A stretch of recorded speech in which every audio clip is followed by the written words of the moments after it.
जय सिया राम जय जय सिया राम।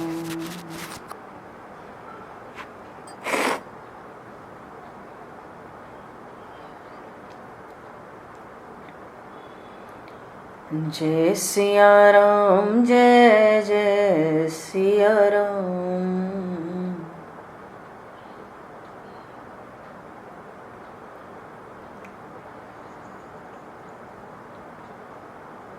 जय सिया राम जय जय सिया राम।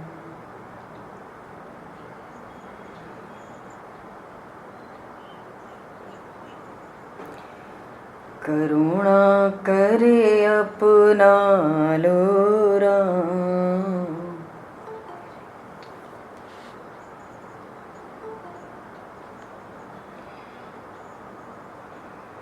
कृपा करे अपना लो राम।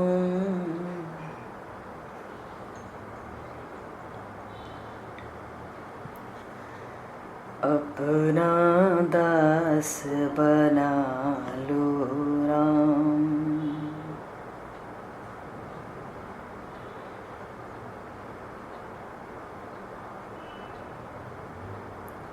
रे मन बन जा राम गुलाम।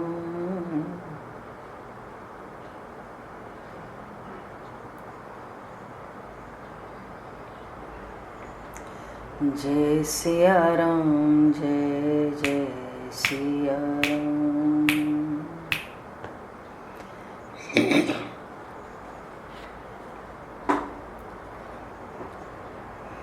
अशरण शरण दया के धाम।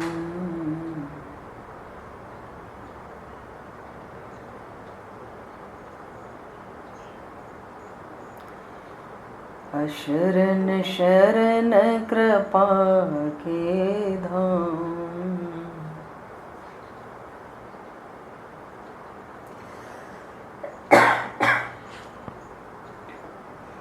मुझे भरोसा आप करम।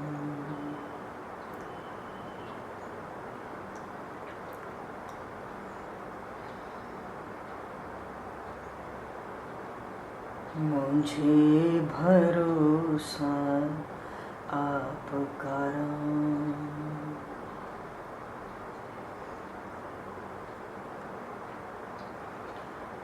जय सिया राम जय जय सिया राम।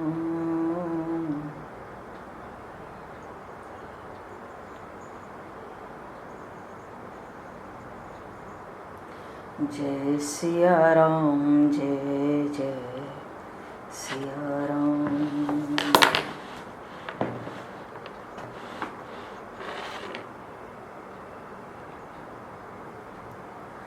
जय सिया राम जय जय सिया राम।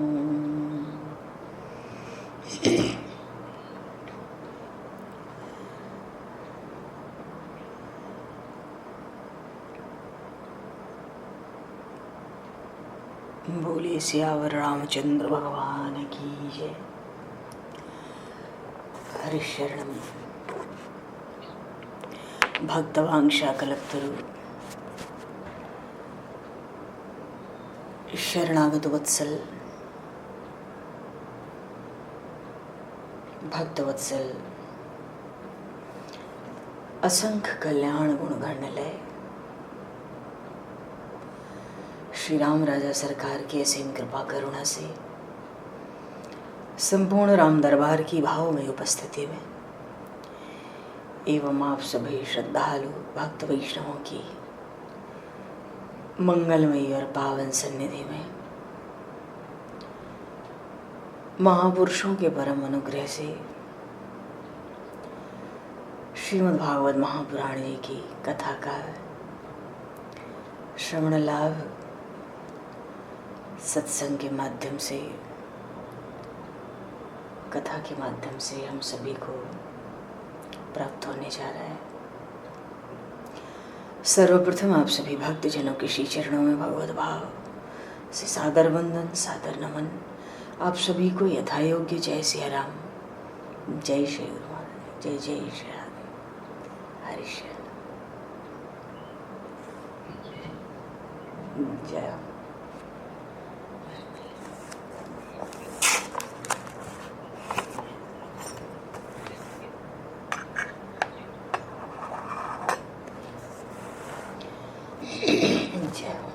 हरि शरण।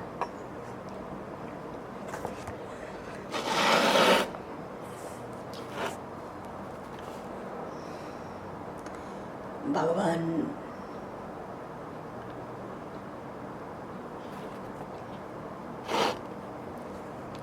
का जो स्वभाव है, जो गुण है, भगवान का जो शील है, उसकी विलक्षण महिमा है, उसका अतिशय प्रभाव है। भगवान के स्वभाव की, गुण की, शील की महिमा, प्रभाव और भगवान के जो अनन्य प्रेमी जन हैं, निज जन हैं, वो इस भगवान के स्वभाव, गुण और शील को, इसका महान तत्व आत्मसात किए रहते, इसलिए एक क्षण भी भगवान से हट नहीं पाते।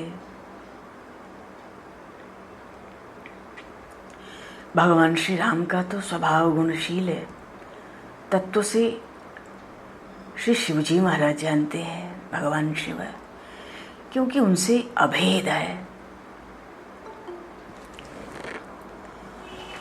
नारायण में और शिव में अभेद है। तो सबसे पहले तो भगवान के स्वभाव गुणशील की महिमा, उनका प्रभाव भगवान शिव जानते हैं, हनुमान जी महाराज भी जानते हैं, लक्ष्मण जी भी जानते, भरत जी भी जानते, तत्व से जानते हैं।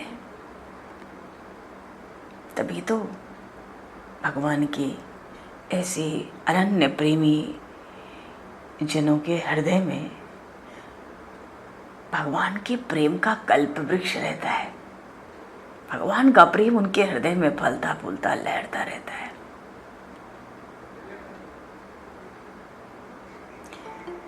तो कल्प वृक्ष है तो फल फूल होने चाहिए। हाँ, भगवान के अनुभव का, भगवान के साक्षात्कार का परम सुख ही फल फूल है उस कल्प वृक्ष का।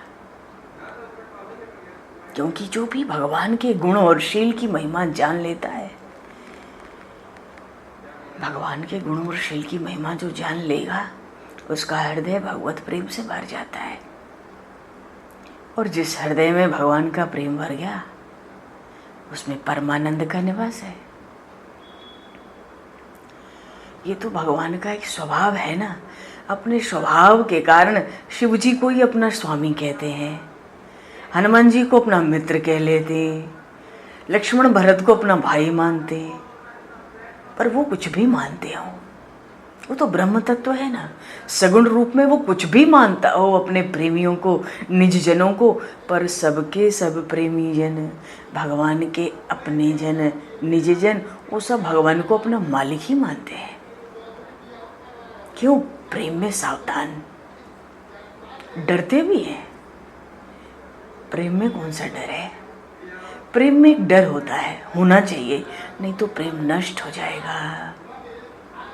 उस प्रेम की रक्षा हो नहीं सकती है। प्रेम में डर ये होना चाहिए। कहने को तो लोग कहते हैं जहाँ प्रेम है वहाँ डर नहीं। ये डर थोड़ा सा चाहिए किसी विषय में, ये गया तो ये प्रेम को भी ले जाता है। वो डर क्या है?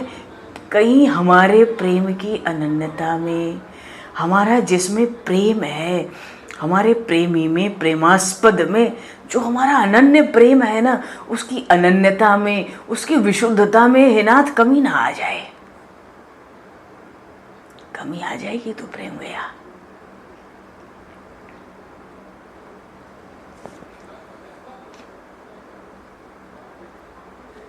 तो ये शिव जी, हनुमान जी, भरत जी, लक्ष्मण जी, एक बात आ गई स्वभाव से, सो कह दी।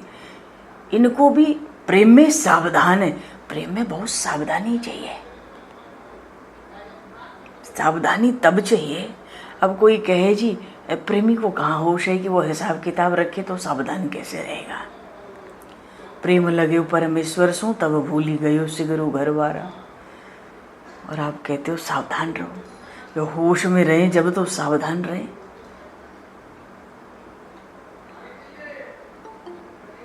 बात बिल्कुल ठीक है, लेकिन प्रेमी जब अपने प्रेमास्पद की सेवा करता है ना, तो बहुत सावधानी चाहिए। सावधान हुए बिना आज्ञा पालन होगी नहीं, और नहीं तो 24 घंटे शुद्ध बुद्ध शरीर की खो के प्रेम में पड़े रहो, नितांत एकांत का भोग करो।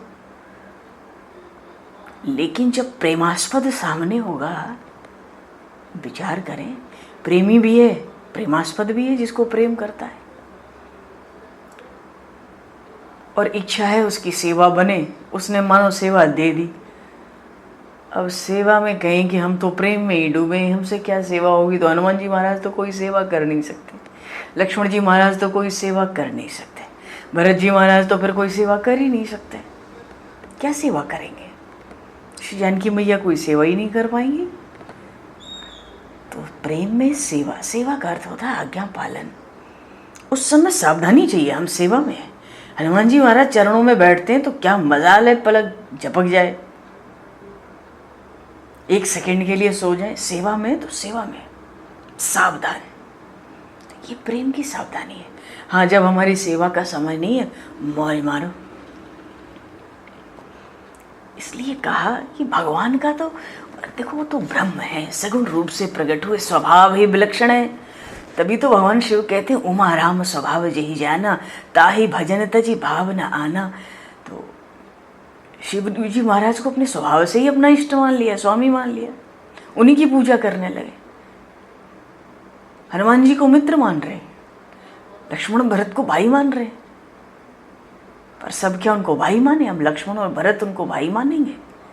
सब उनको अपना मालिक मानते हैं। क्यों? वो भाई मानते हैं तो हम भाई क्यों ना माने? अरे भाई, वो भगवान है, उन पर सब फबता है, उनका स्वभाव है, उनकी बान है, वो करुणा के निदान है, कृपा के सिंधु हैं, परम दयालु, परम कृपालु। वो उनकी स्थिति है। हम तो सावधान रहें, प्रेम की रक्षा करनी है तो सावधानी चाहिए। इसलिए प्रेम में सदा सावधान। और डरना भी है। डरना इसलिए है कि कहीं प्रेमास्पद के प्रति जो हमारा प्रेम है वो अनन्य प्रेम है। वैसा प्रेमी को लगता है हम जैसा प्रेम करते वैसा कौन करेगा। हे नाथ, मेरे प्रेम को खूब बढ़ाओ। तो प्रेम बढ़ेगा कैसे? उसका अपार बल, उसकी अपार शक्ति भी भगवान ही देते हैं, जीव के बस की नहीं है, भक्त के बस की नहीं है, ज्ञानी के बस की नहीं है। अरे वो ज्ञान, जिसको ज्ञान कहते हैं, वो उनके हाथ में है। तो प्रेम की अनन्यता में कमी ना आए, विशुद्धता में कमी ना आए। अच्छा, अनन्यता में, विशुद्धता में, अब आप ये मत समझना है तो भागवत हो रही थी, राम कथा कहाँ से होने लगी। अब क्या करें, एक शब्द आ गया, अब सुन, एक बात पूरी हो जाए। अभी आ रहे हैं तो हरिशरणम। प्रेम की अनन्यता और विशुद्धता में कमी क्या है? कमी तभी आएगी जब कुसंग होगा। कहीं न कुसंगति पाए न साही।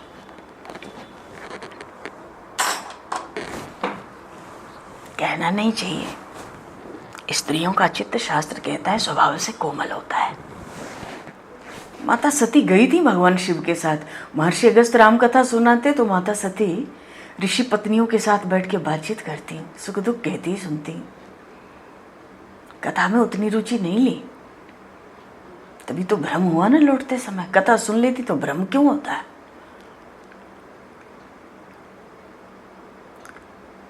तो देखना चाहिए कि हमारे स्वामी को राम कथा प्रिय है तो हम क्यों बैठ के ऋषि मुनियों की, ये जो ऋषिकाएं, इनसे हम बातचीत करें, सुख दुख करें। हम पति के साथ बैठे, हाँ वो कह दें कि ना तुम कथा ना सुनो, उधर जाओ, तुम विक्षेप करती हो तो तुम जाओ, नहीं तो कथा सुनो, तो भ्रम नहीं होता। भ्रम नहीं होता तो पति की बात पर विश्वास होता। परीक्षा लेने चली गई माँ जानकी का रूप बना के। ये सब क्या था? ये तो कुसंग ही था ना। तो क्या ऋषि पत्नियों का संग कुसंग है? देखो, ये बातें कहीं लिखी नहीं है, मन में जो मतलब भीतर जो प्रेरणा होती है वो निकलती है। कुछ अपराध हो तो आप लोग क्षमा करना। ना हमने पढ़ी है ना सुनी है, पर एक बात दृष्टांत लगा कि जब राम कथा हो रही है तो क्या ऋषि पत्नियों के संग, क्या वो आचार्याएं ऋषिकाएं उनका संग कुसंग है? अरे कथा को छोड़ के कोई भी संग तो कुसंग ही होगा। अजी कुसंग नहीं होता, वो कोई भी हो वो कुसंग नहीं होता। तो ये सनकादिक जो जीवन मुक्त हैं, ब्रह्मनिष्ठ हैं, समाधिस्थ हैं, ये अपने ध्यान समाधि को छोड़कर भी कथा सुनने जाते हैं। जीवन मुक्त ब्रह्म पर चरित सुनहि तजि ध्यान, जेयस कथा न करहि रति।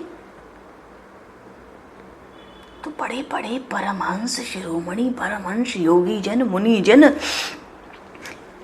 ये जीवन मुक्त गुणातीत भगवान की कथा सुन ली, पता पड़ गई तो ध्यान छोड़ा, समाधि छोड़ी और जाके कथा सुनी। और वहां भगवान शिव महर्षि अगस्त्य से रामकथा सुन रहे हैं। इतने गदगद हुए कि बोले कुछ मांगो। उन्होंने भी, महर्षि अगस्त्य भी बड़े होशियार हैं, बड़े सियाने। उन्होंने कहा राम जी की भक्ति दो और उसका तत्व बताओ। जानते खूब है, फिर भी पूछा, क्योंकि मालूम है तो उसी में सराबोर है, ये रह नहीं सकते रामचरित्र के बिना। तो रामचरित्र सुन लिया अपने आनंद के लिए, तो कुछ हमें भी दक्षिणा में आनंद दे जाओ, वक्ता को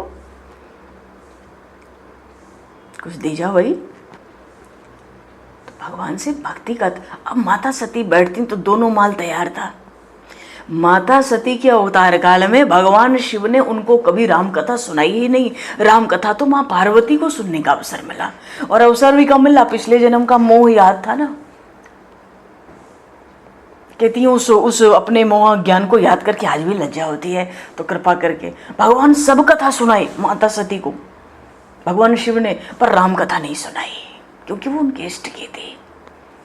हृदय में अपार प्रेम था, उनको पति की वाणी पर विश्वास नहीं है, मन हट गया। कहने का भाव है कुसंग, ये प्रेम की जो प्रेम अनन्य था, विशुद्ध था, पतिव्रता है। और जब पिता के यज्ञ में अपना शरीर छोड़ा तो ये कह के छोड़ा कि उन विश्वनाथ के चरण कमलों में मेरा अनन्य प्रेम हो, तो मुझे जन्म जन्म में उनके चरणों में ही अनुराग हो।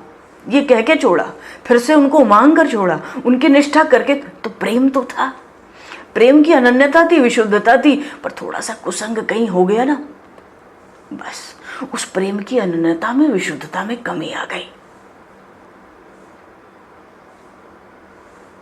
होगी, कहने का भाव है। तो ये प्रेम भी करें और सावधान रहें, डरें। सावधान इसलिए रहना है कि कोई कमी ना आ जाए आज्ञा पालन में, और डरना इसलिए है कि हमारा जो प्रेम विशुद्ध है, अनन्य है, विलक्षण है, सबसे अधिक है हमारे प्रेमास्पद में, वो कहीं उसमें कमी ना आवे, कोई गिरगिरी ना आ जाए उस प्रेम के बीच में, प्रेमी और प्रेमास्पद के बीच में। क्योंकि ये दो नहीं है, ये एक है। देखो, पानी का कोई मोल नहीं होता, दूध का कितना मोल होता है। पानी, दूध कहता है पानी को तुम मुझ में मिल जाओ, मेरे भाव से तुम बिकोगे। पानी दूध में मिल गया और दूध के भाव बिकने लगा, तो उस पानी की कीमत किसने बढ़ाई? दूध ने। दोनों में प्रेम है, प्रेमी और प्रेमास्पद। प्रेमी है जल, प्रेमास्पद है दूध। दूध ने हृदय बड़ा किया, क्या तुम मुझ में मिल जाओ, तुम्हारा मेरा भाव हो जाएगा, तुम दूध के भाव बिको, नहीं तो तुम्हारा क्या मोल है। और अगर उस पर खटाई बढ़ गई, एक कुसंग हो गया, बस दूध अलग, पानी अलग, ये कुसंग है। इस कुसंग से बचने के लिए डरना है, आज्ञा पालन में सावधान रहना है। अगर कुसंग से बच गए तो अनन्यता, विशुद्धता प्रेम की बनी रहेगी। इसलिए जीवन में सबका संग नहीं किया जाता है, हमको संकल्प करना चाहिए, हम भगवान के भक्तों का, प्रेमियों का संग करेंगे। कल कहा कि पाप बहुत बढ़ रहा है, जगत में पाप बहुत बढ़ रहा है, क्योंकि कुसंग है। तो बुद्धि कैसे सुधरेगी? केवल सत्संग से, क्योंकि सत्संग से जीव को विवेक होता है। विवेक के बिना सही गलत का निर्धारण हम कर नहीं सकते ना। विवेक चाहिए ना, विचार चाहिए। विवेक ही नहीं है तो विवेक कहां से आएगा? सत्संग से आएगा। जो लोग सुबह उठ के सत्कर्म नहीं करते हैं ना, उनके हाथ का खाना पीना नहीं चाहिए। कोई कितना भी व्यस्त हो, किसी के घर जाओ, भैया हमें 2 बजे तुम रोटी देना, तुम 2 बजे हमें दाल का पानी देना, तुम 2 बजे हमें हलवा बना के देना, दलिया बना के देना, पर तुम अपना काम कर लो, नित्य कर्म। क्योंकि नित्य कर्म के बिना किसी के हाथ से खाओगे ना, तो ऐसा होता है वो भोजन माने मुर्दे के हाथ का खाना है। तो सावधानी चाहिए, दृढ़ता रखनी है तो आचार विचार चाहिए। कल भी बात आई, सद्व्यवहार, सदाचार, सद्विचार। सदाचार नहीं होगा तो सद्विचार नहीं होगा हमारा। सदाचार पहले, सदाचार क्या है? शास्त्र जो आज्ञा दे वैसे आचरण करना है। हर बात में शास्त्र को प्रमाण रखना है, पर लोक में जाएंगे तो वही प्रमाण रहेगा।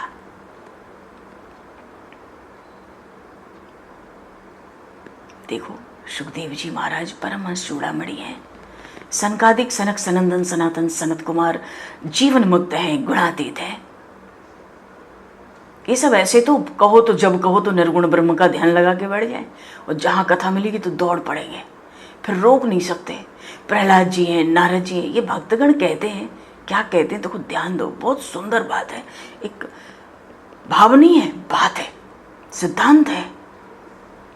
क्या कहते हैं कि जब तक हम परम विरक्त नहीं होंगे ना, भगवान की महान भक्ति नहीं मिलेगी। अनन्य और विशुद्ध भक्ति, वो प्रेम हमारा भगवान में होगा नहीं। अंदर से परम विरक्ति, परम, और भोगों से सुखों से परम वैराग्य उसी को होगा जो भगवान को तत्व से जान लेगा कि कण कण में, अणु अणु में वो भगवान है। कहने का भाव हुआ, देखो तत्व से जाने बिना भगवान को भोगों से सुखों से परम वैराग्य नहीं होगा। भोग कहते अपने लिए सुख चाहना, अपने लिए आराम चाहना, इससे परम वैराग्य हो जाए तो भगवान को तत्व से जाने बिना नहीं होगा। अब भगवान को तत्व से जानना है, उस परमात्मा के ज्ञान के बिना, तत्व के बिना भक्ति की प्राप्ति होती नहीं है। बुरा मत मानना, ये बात नहीं है कि पहले तो ज्ञानी बना दोगे, ज्ञान की बात करोगे, पहले ज्ञान ऊंचा हो जाएगा फिर भक्ति ऊंची हो जाएगी। अरे सबसे भगवान को ही पाना है। परमात्मा के ज्ञान के बिना भक्ति नहीं होती है, भक्ति ज्ञान के आगे होती है, और भक्ति के आगे प्रेम प्रकट होता है। यह क्रम है। तो परमात्मा के ज्ञान के बिना भक्ति प्राप्त नहीं होगी, लेकिन वो ज्ञान कण कण में भगवान है, वो ज्ञान कैसे आवे, कैसे मिले? अजी ये ज्ञान तो भगवान के हाथ में है। ये ज्ञान किसी साधन से नहीं होता है, ये तो भगवान की कृपा से होता है। कृपा से ही ज्ञान होगा, ठीक है। इसी बात को समझ के जो बड़े बड़े चतुर लोग कहलाए ना सृष्टि में, शिव जी हैं, हनुमान जी हैं, सुखदेव जी हैं, सनकादिक हैं, प्रहलाद नारद जैसे परम भक्त हैं, अवधूत हैं, एक से एक। तो ये जो बड़े चतुर लोग सयाने कहे जाते हैं ना, ये इस बात का रहस्य जानते हैं कि वो ज्ञान तो भगवान के हाथ में है और भगवान की कृपा से मिलेगा। तो हम क्यों थकें? सब छोड़ दो, अभी छोड़ो, अभी खड़े हो जाओ, अब भगवान के चरणों में आके गिरो। तो सब साधन छोड़ के वो भगवान की शरण में आ जाते हैं। 6 शास्त्र का विचार अलग अलग, पुराण का भी मत एक सा नहीं है। वेद भी नित्य नेति नेति करते हैं, और के संबंध में क्या कहें, कहाँ जाएं, क्या करें? अब ऐसी हालत में भगवान की शरणागति को छोड़कर भगवान को तत्व से जानने के लिए उपाय क्या बचा? अब शरणागति भी पक्की हो ना, इसके लिए भगवान शिव कहते हैं, देखो ये मंत्र है, ये कोई कथा नहीं हो रही है, कहानी प्रसंग, ये एक एक शब्द मंत्र है, बिल्कुल क्रम है। उस परमात्मा के अथाह प्रेम में कैसे डूबना है, फिर भी डूब के भी सावधान रहना है, उसमें भी डरते रहना है, अनन्यता विशुद्धता में कमी ना आवे। तो शरणागति को छोड़ के भगवान को तत्व से जानने का कोई उपाय नहीं है। सहज बैठे बैठाए बिना एक अक्षर पढ़े भगवान की शरण में जाकर काम बन जाता है, क्योंकि वो ज्ञान उसके हाथ में है। ज्ञान की प्राप्ति किसी भी तरह से नहीं होती है। ऐसे स्वामी रामकृष्ण परमहंस जी कहते थे, ज्ञान की प्राप्ति केवल विचारों से हो सकती है। तो विचार क्या है? सद्विचार। और सद्विचार कब होंगे? जब सदा आचरण होगा। सदाचरण कब होगा? जब हम शास्त्र के अनुसार अपना जीवन जिएंगे, धीरे धीरे अपने को ढाल लेंगे, उन सत्कर्मों में रहेंगे। और शरणागति पुष्ट करनी हो ना, बस भगवान नाम का आश्रय, इसी से कल्याण हो जाता है। एक दिन शरणागति भी पुष्ट हो जाती है, भगवान नाम के आश्रय से शरणागति भी पुष्ट हो जाएगी। अरे तो बहुत समय हो गया जी।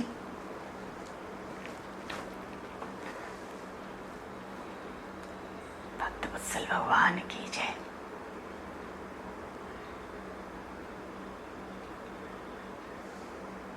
भागवत जी की ओर चलना है।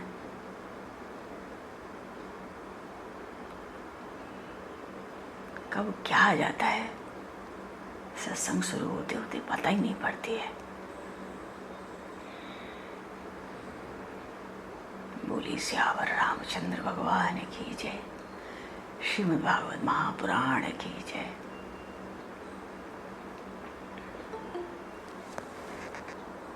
तो ऐसा विलक्षण तत्व, ये सावधानी प्रेम की, प्रेमी प्रेमास्पद, प्रेम की अनन्यता विशुद्धता का क्रम हम लोगों ने सुना, कहा, जो भगवान ने प्रेरणा की। और एक बात को कहने में काफी समय गया, अब चलो भागवत जी की ओर चले। बोलिए श्रीमद् भागवत महापुराण की जय। ये जो प्रेम की चर्चा हुई ना, कि सिद्धांत, इसको भीतर भरना होगा। और कुसंग से सावधान, एकदम बच के बैठो मत, बात मत करो। कोई आगे बात भी कर, अब कहोगे क्या क्या सिखाते हो। देखो हमें यही समझ आता है, यही समझ आया है। कोई बात भी करे ना संसार की, नाम लेते रहो, हे भगवान क्यों छल करते हो। ये कलयुग मुझे ठगना चाहता है, ये माया मुझे दिन रात छल रही है। कृपा नहीं करोगे तो मर जाएंगे, और मार नहीं है तो अभी मार लो, जिलाना है तो कुछ कृपा करो। तुम्हारा भक्त कहाँ हूं, पर मार्ग पर न चल पाऊं तो तुम्ही को कलंक लगेगा तुम्हारे यश में। तो अपनी चीज तो अपनी खुद सुधार ली जाती है। मैं बिगड़ा हूं तो तुम सुधार लो। अरे हाथ टूट भी जाता है तो क्या अलग रख लोगे, प्लास्टर चढ़ेगा गले में तो लटकाओगे। तुम्हें टूटा फूटा टेढ़ा सीधा भला बुरा जैसा ही सही, पर हूं तो आप ही का। आंख फूट जाएगी तो क्या निकाल के बाहर कर देंगे, रहेगी तो शरीर में ही। हे नाथ आपका हूं, आपका हूं। ऐसा बनाओ कि आपके यश में कलंक न लगे। भक्तों से भी कलंक लगेगा तो कौन भक्ति करेगा तुम्हारी। कुछ तो अपनी चिंता करो, इतना कलयुग बढ़ रहा है। कुछ नाम गुण का प्रचार करना कराना है, नहीं कराना है। भक्तों को ही कलंक लगाओगे तो बड़ी दिक्कत होगी नाथ। अपने सब अवगुण भगवान से कह के उनके ऊपर छोड़ के निश्चिंत हो जाना चाहिए हमें। भले भजन धीरे हो, रुक जाए ना हो, लेकिन कुसंग ना हो। भगवान से जो विमुख है उनका दर्शन न हो, उनका कुसंग न हो। तो पाप से बचने का जगत में जो पाप फैल रहा है कि उपाय, कुसंग से बच जाओ। कुसंग से बचना है तो सत्संग करो। कोई किसी का उद्धार नहीं करेगा, जीव को अपना उद्धार खुद करना होता है। ये बात गीता जी में बिल्कुल स्पष्ट कही है भगवान ने। हम अपने उद्धार की सोचें, हम किसी को नहीं बदल सकते। कहा था ना कल, धर्म और मोक्ष के लिए प्रेरणा देनी पड़ती है, अर्थ और काम के लिए नहीं देनी होगी। किसी को सिखाना पड़ता है घर कैसे चलता है, विवाह कैसे होता है, कैसे रहना होता है, क्या करना होता है, कैसे कमाना है, क्या खाना है। ये सब लगे हैं, सब दौड़ रहे हैं झोला ले लेके, ये सब सीखे सिखाए। तो अर्थ, काम और अर्थ के लिए कुछ मत सिखाओ, उसकी जरूरत ही नहीं है। सब जन्म जन्मांतर से हमारा अभ्यास है। प्रेरणा देनी है तो धर्म और मोक्ष के लिए, तब पाप से छूटेंगे। पाप से छूटना है तो सत्संग में आना पड़ता है, कथा का आश्रय लेना पड़ता है, संत चरणों का आश्रय लेना पड़ता है, निष्ठा रखनी पड़ती है, बड़ों की बात माननी पड़ती है। अपने शासन में दूसरों को रखने से अच्छा होता है किसी के शासन में खुद रहो। आज्ञा पालन बहुत सौभाग्य से मिलती है। संत सदगुरु शास्त्र की आज्ञा में रहो। संत सदगुरु का अभाव दिखता हो तो सत्य शास्त्रों की आज्ञा में रहो, पर शासन में रहो। कुसंग में ना पड़े, सत्संग में आएंगे तभी पाप छूटेंगे, तब विवेक होगा। सत्संग से ही दूर है, अच्छी बातों से ही दूर है। विद्यालय में बच्चे को भेजते हैं, अरे जाएगा कुछ सीखेगा, रो रहा है तो क्या, भेजो इसको, प्रवेश कराओ, कहीं प्रवेश दिलाओ, इतना बड़ा हो गया, जाए कुछ देर बैठेगा, 2 घंटा 4 घंटा, कुछ तो सीखेगा। अरे बोलना ही सीखे, बैठना ही सीखे। तो बिना सत्संग में आए विवेक नहीं होगा। विवेक एक दिन में नहीं होता। मुझे नहीं पता था भागवत की कथा होनी है, मुझे कुछ नहीं पता था, पर इतने समय सत्संग हुआ निरंतर, अपने आप प्रभु ने प्रेरणा की है। वो खुद ही भागवत जी के रूप में प्रकट है, उन्हीं को कहना है, उन्हीं को सुनना है। तो सत्संग का आश्रय चाहिए लंबा, और हम लोगों के लिए नहीं।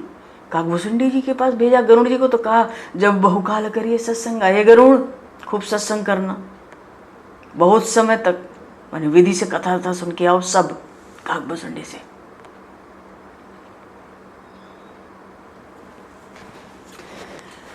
हरि शरणम बोलिए श्रीमद् भागवत महापुराण की जय।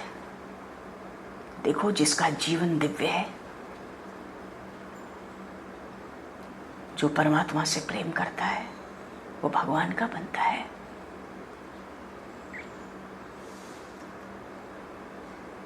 भागवत जी के महात्मा में एक प्रसंग आया और हम सभी खूब उससे परिचित हैं।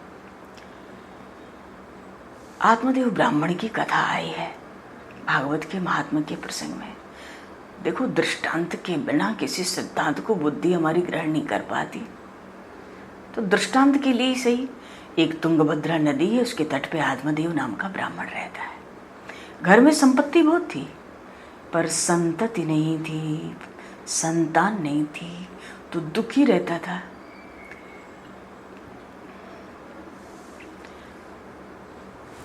उसकी पत्नी थी धुंधली। देखो, आत्मदेव, आत्मा को तो देव बनना ही पसंद है, और बुद्धि हमारी धुंधली है ही, संसार में कुतर्क में पड़ी है। तो आत्मदेव ब्राह्मण की स्त्री थी धुंधली।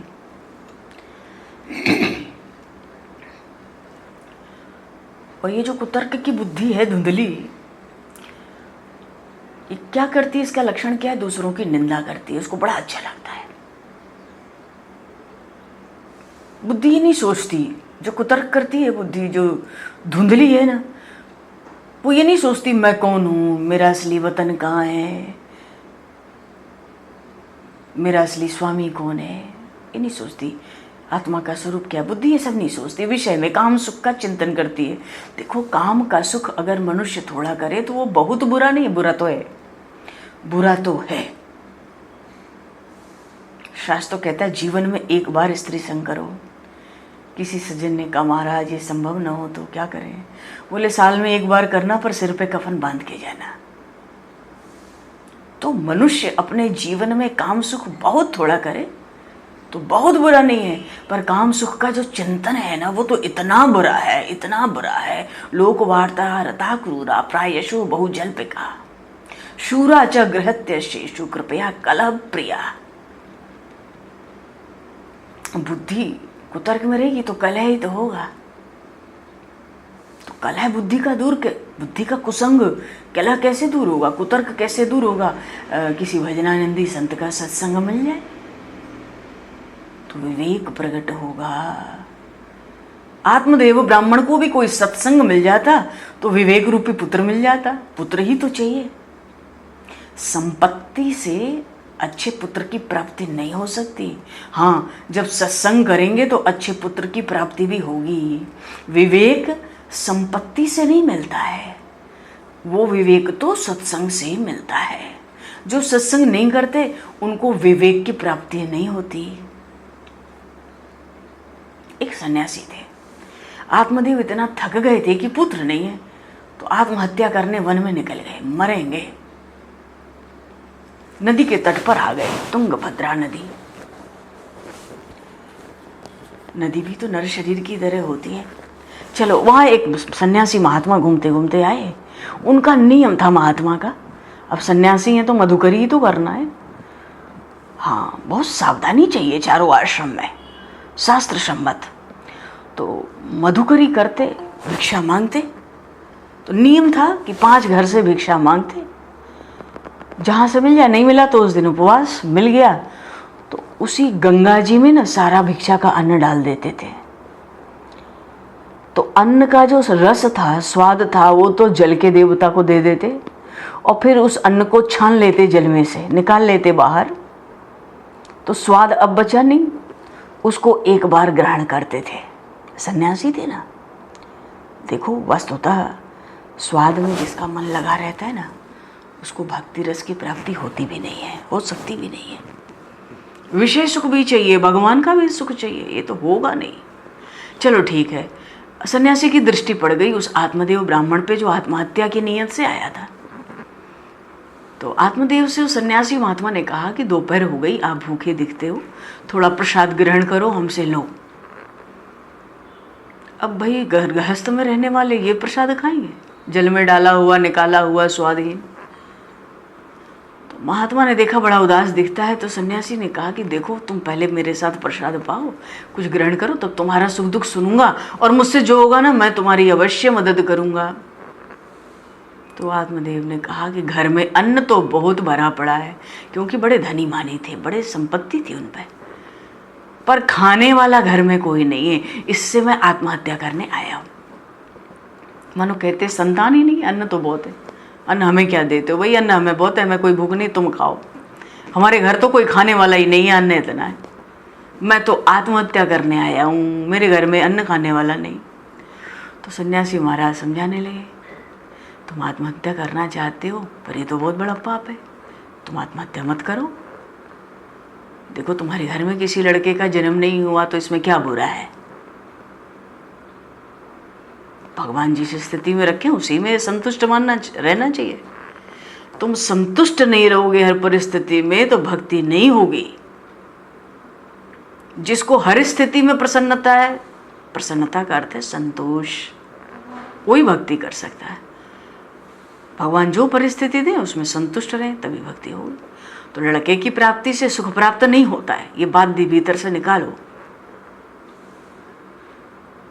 आपका लड़का बहुत लायक है, तब घर का विचार मत करो, भक्ति में लग जाओ। तो तब भी नहीं लगते, नालायक है तो भी चिंता, लायक है तो भी चिंता। प्रवृत्ति से हमारा मन निकलता नहीं। जीव को तो ये सोचना चाहिए मैं जितनी भक्ति करता हूँ बहुत कम करता हूँ, ऐसा सोचकर भक्ति करनी चाहिए।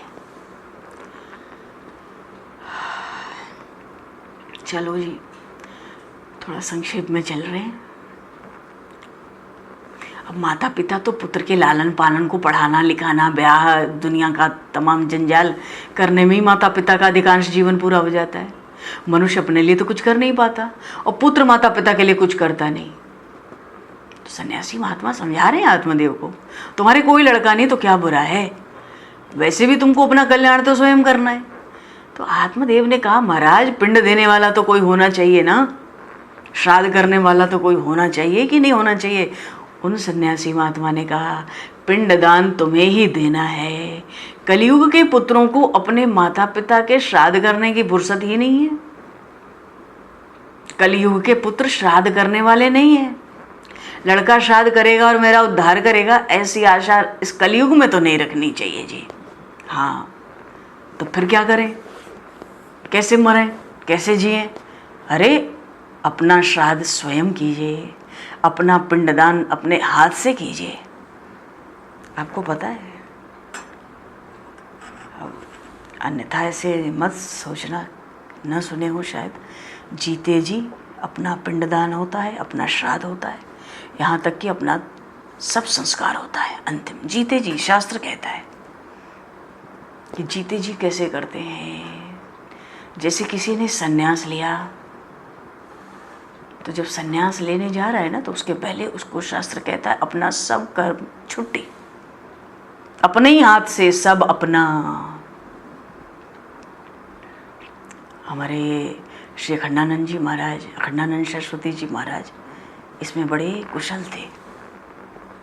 जीते ही जी न जाने कितनों का श्राद्ध पिंडदान अंतिम संस्कार करा दिया।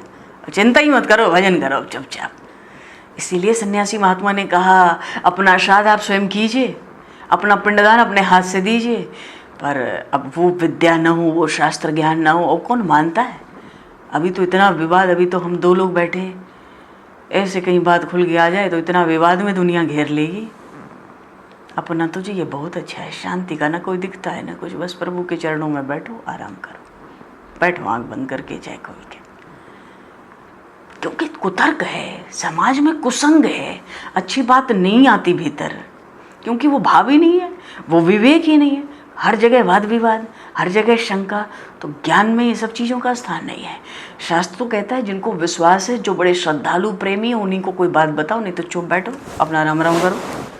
अच्छा चलो, यहाँ पर महात्मा क्या कहना चाहते हैं कि देखो शरीर तो एक पिंड है, ये बात इसलिए कह रहे हैं, अब हम सब के लिए बात कह रहे हैं। शरीर खुद एक पिंड है, और ये पिंड शब्द शास्त्रीय शब्द है शरीर के लिए, तो शरीर भी तो एक पिंड है ना, तो इस पिंड को परमात्मा को अर्पित कर दो, पिंडदान हो गया। जीते जी इस पिंड को परमात्मा को अर्पित कर दो, पिंडदान हो गया। अच्छा देखो, वैष्णव गले में तुलसी पहनते, कंठी पहनते, तो कैसी भावना रखते हैं? जैसे भोग में तुलसी छोड़ी, तुलसी छोड़ दी तो भगवान का भोग हो गया, कोई दूसरा देवी देवता भी नहीं पा सकता। ऐसे ही जब गुरुजी गले में तुलसी की कंठी बांध देते ना, तुलसी अवश्य धारण करनी चाहिए, अवश्य अवश्य धारण करनी चाहिए। जिसके गले में तुलसी ना हो, अन्न जल ग्रहण करने की आवश्यकता नहीं है। गृहस्थ क्या नहीं है, कोई सन्यासी ब्रह्मचारी का कोई विशेष भक्त, महात्मा, आत्मज्ञानी, आत्मनिष्ठ, ब्रह्मनिष्ठ, भगवान का बड़ा प्रेमी रसिक संत हो, वो बात अलग है, पर उसकी अपनी एक परंपरा होती है। तो कंठी के बिना तो वैष्णव, तुलसी के बिना तो जल ग्रहण ही नहीं करते। तो गुरुजी गले में तुलसी की कंठी लपेट देते हैं, अब तुम्हारा ही भोग भगवान को लग गया, मानो पूरा शरीर भगवान को अर्पित कर दिया गया है। अब तुम्हारा ये शरीर परमात्मा का हो चुका है, तुम्हारा पिंडदान हो गया। वैष्णव दीक्षा जिसको कहते हैं ब्रह्म संबंध होना, अरे वैष्णव दीक्षा का अर्थ होता है जीव की शरणागति, जीव भगवान की शरण हो गया।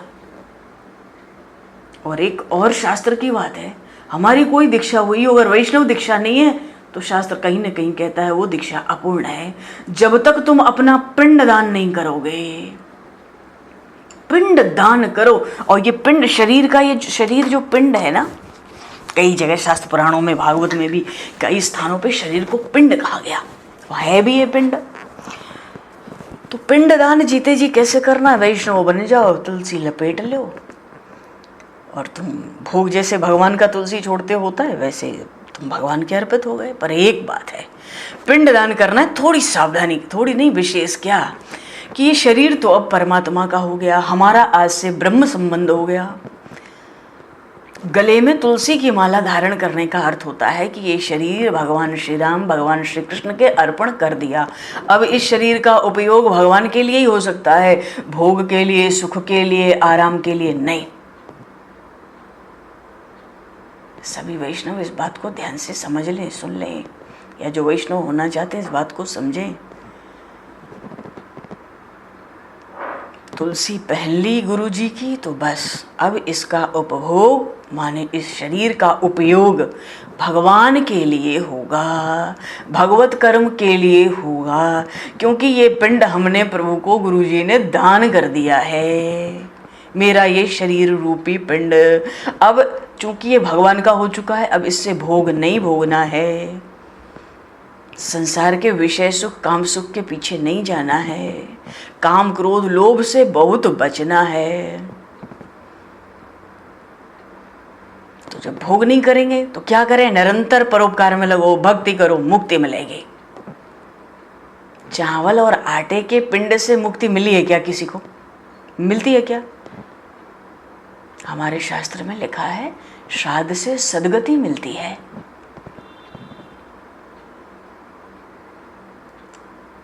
तो श्राद्ध करके सद्गति क्यों देनी पड़ती है? बात ये होती है कि जब किसी का शरीर पूरा होता है ना, चलो किसी जीवात्मा का शरीर छूट रहा है मानो,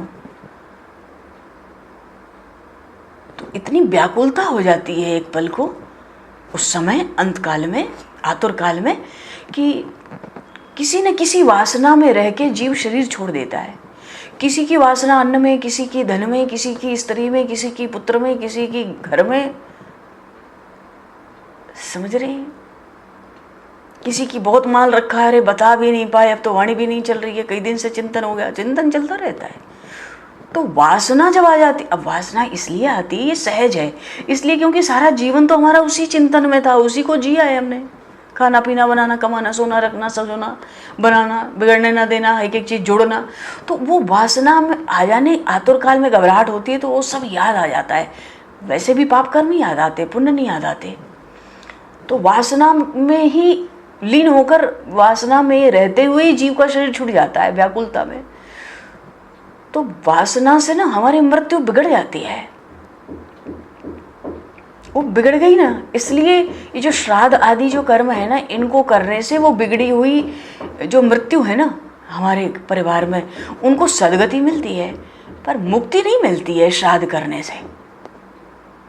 तो श्राद्ध भी करेंगे, हमारे संतान हमारा कल को श्राद्ध भी करेगी तो सदगति तो मिलेगी। अब बात तो मनुष्य शरीर को पाके मुक्ति की है ना। जन्म मरण का त्रास जब तक है तो मुक्ति कहाँ मिलेगी जीव को? जिसकी वासना नष्ट हो गई है उसी को जन्म मरण के त्रास से, भय से मुक्ति मिलती है। इसलिए कहा जीव को स्वयं अपनी आत्मा का उद्धार करना पड़ता है। ये भगवान श्री कृष्ण ने बड़ा जोर दे के कहा है गीता जी में। जीव स्वयं अपना उद्धार नहीं करेगा तो कौन करेगा? अगर हमारे ऊपर कर्जा है, हम मर गए तो हमारी संतान कर्जा उतार देगी। ये बात तो चलो एक समझ आती है।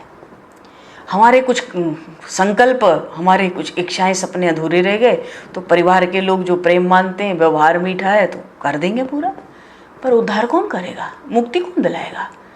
भगवान की प्राप्ति कौन कराएगा? स्त्री पुत्र धन दौलत गाड़ी मकान कोठी महल कौन दिलाएगा? आप बताओ, हम विचार करें। तो मनुष्य स्वयं अपना श्राद्ध नहीं करेगा तो पुत्र आदि नहीं करेंगे। वो क्या करेंगे? इसलिए निश्चय कर लो कि अपना श्राद्ध हमें स्वयं करना है। क्या बोले, इतना बोलने लगते ना कभी कभी।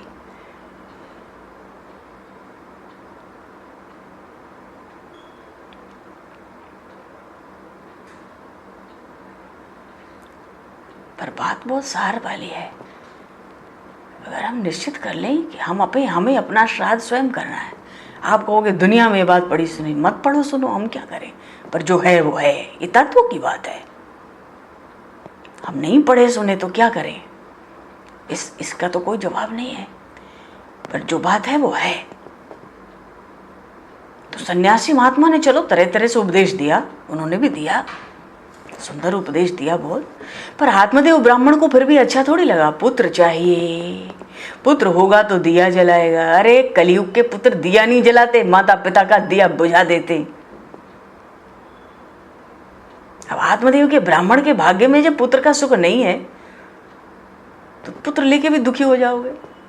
पर ऐसे ब्राह्मण को लगता है भैया दुखी हूं चाहे सुखी हूं, तुम चिंता न करो, तुमने कहा मदद करोगे मेरी तो पुत्र दो, मेरे भाग्य में नहीं है तो अपने भाग्य से पुत्र दो।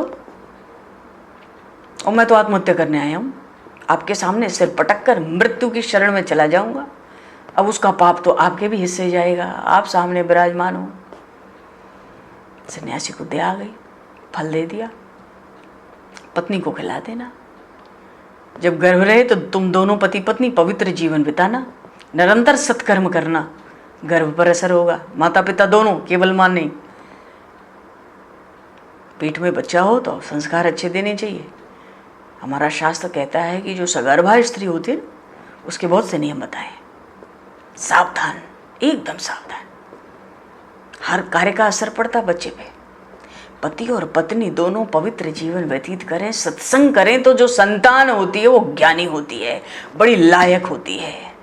और लायक होगा पुत्र तो सुख मिलेगा, और लायक नहीं हुआ तो फिर भय देगा, दुख देगा, त्रास देगा।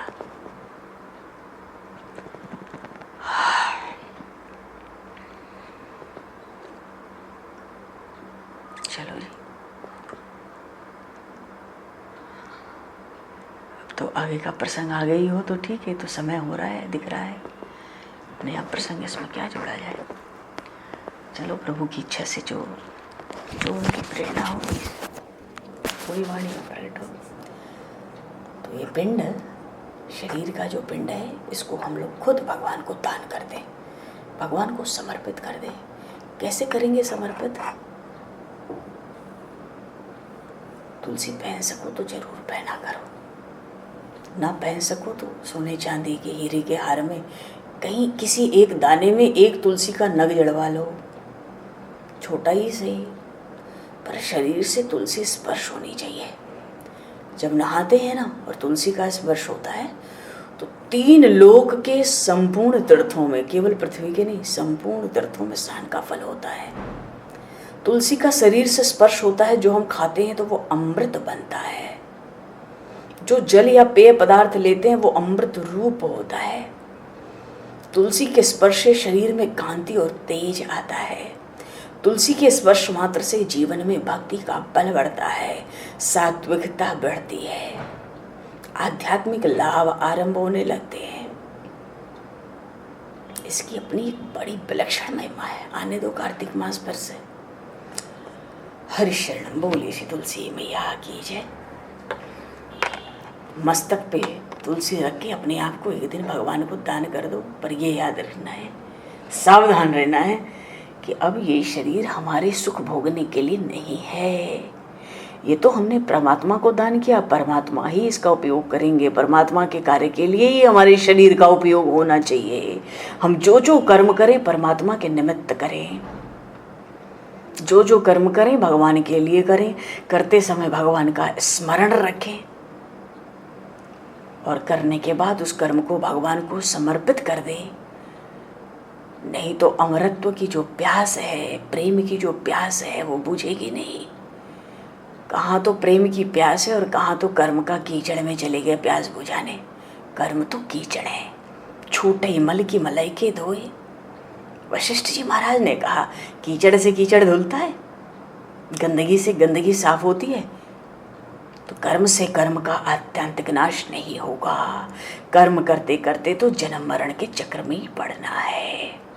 इसलिए योग चाहिए, कर्म योग, निष्काम कर्म योग। कोई भी कर्म करे, पूरा हो चाहे ना हो, उसका फल कुछ भी हो, सिद्धि हो असिद्धि हो, हम पे असर ना पड़े, हम पे कोई फर्क ना पड़े, उसमें राग द्वेष ना हो, कुछ अच्छा बुरा ना लगे। यही है समत्व, समत्वम योग उच्यते। ये निष्काम कर्म योग है। जो कर्म करें भगवान के लिए करें, करते समय भगवान का स्मरण रखें और सब कर्म भगवान को अर्पित कर दें। वो कर्म अक्षय हो जाते हैं। इस तरह से ही कर्म से छुटकारा होगा, दूसरा उपाय नहीं है, नहीं है, नहीं है। भगवान के नाम और गुणों का स्मरण, भगवान के चरणों का निरंतर चिंतन, सारे सुख उन चरणों से ही प्रकट होते हैं।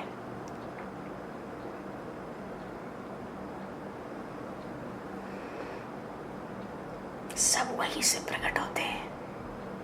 ये सबसे सरल और सहज मार्ग है, सबसे छोटा मार्ग है। कलयुग में नाम गुणगान भक्ति का मार्ग बड़ा छोटा, बड़ा सरल, अनन्य शरणागति बड़ी सहज। बस सर्वस्व ईमानदारी से बिना छल कपट के भगवान के चरणों में अपने साथ रख देना है। जो विषय भोग किया गया अब और नहीं करेंगे।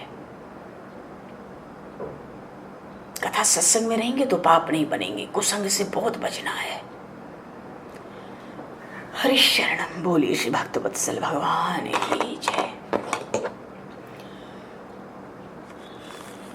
सब संतन की जय, सब भक्तन की जय, सद्गुरुदेव भगवान की जय। समय को दृष्टिगत करते हुए आज यही पर वाणी को विराम। वाक्य पुष्पांजलि प्रभु के श्री चरणों में सादर समर्पित। और आप सभी को भी यथायोग्य जय सिया राम, जय श्री गुरु महाराज जी की जय, जय श्री राधे। हरि शरणम, जय श्री राम।